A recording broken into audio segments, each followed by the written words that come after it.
Hello dear Sapphires, and a very warm welcome back to the channel. Today we're going to leap into something a little constipational, a word which isn't in the dictionary, but it's one of my quirky word twists. Anyhow, emotional constipation, the backlog that breaks us. We talk a lot about physical health. We know what happens when the body can't let go, the discomfort, the pressure, the strain. I love toilet humour. But there's another kind of holding on we don't talk about, and that's emotional constipation. It's the backlog that breaks us. Think about a time you swallowed your feelings instead of expressing them. Maybe it was a grief after a funeral when everyone around you said, "Be strong." Maybe it was an anger after being treated unfairly, but you told yourself it's not worth the fight. Or maybe it was joy, yes, even joy. You kept that small because you didn't want to outshine someone else. At first we get away with it, we smile, we function, we keep moving forward. But just like with the body, when emotions are constantly pushed down, they don't vanish, they pile up, quietly, invisibly, until the system can't handle any more.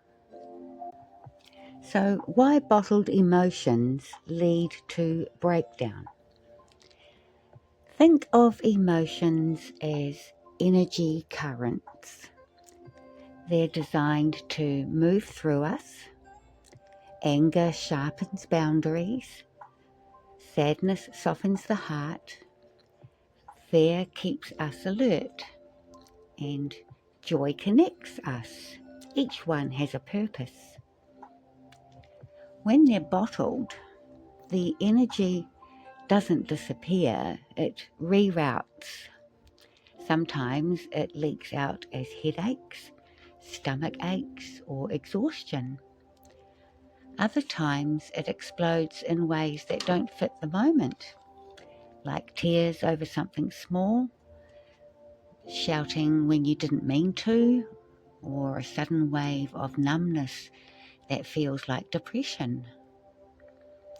We all know someone who never cries for years, and then one small trigger brings on a flood. That's emotional constipation at work.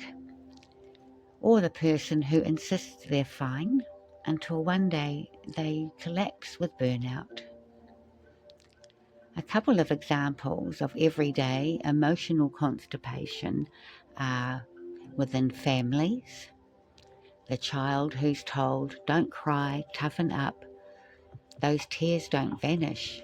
They harden into adulthood as suppressed anger or a struggle to connect. In workplaces, the employee who's humiliated at work but says nothing. The tension shows up later as stress, affecting basic needs like eating and sleeping. In relationships, the partner who avoids conflict for peace's sake. Eventually, the swallowed words stack so high that resentment bursts out as sudden rage or withdrawal.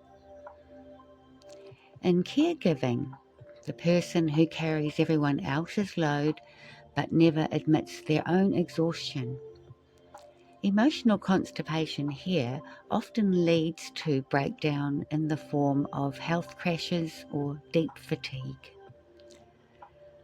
So how do we start clearing the backlog? Is there such a thing as an emotional laxative? I would love to hear in the comments your suggestions on clearing the backlog. What things have you found helpful in the past to clear bottled emotions?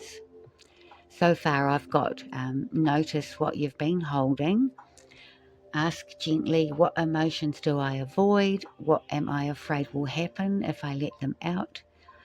Sometimes just naming it, I'm angry, I'm grieving, I'm tired, can loosen the clog. Create safe release valves, like journaling without editing yourself, talking aloud in the car when no one can hear, crying into a pillow or exercising. Make space for small releases. Don't wait for the flood. Give yourself permission for small leaks of emotion each day.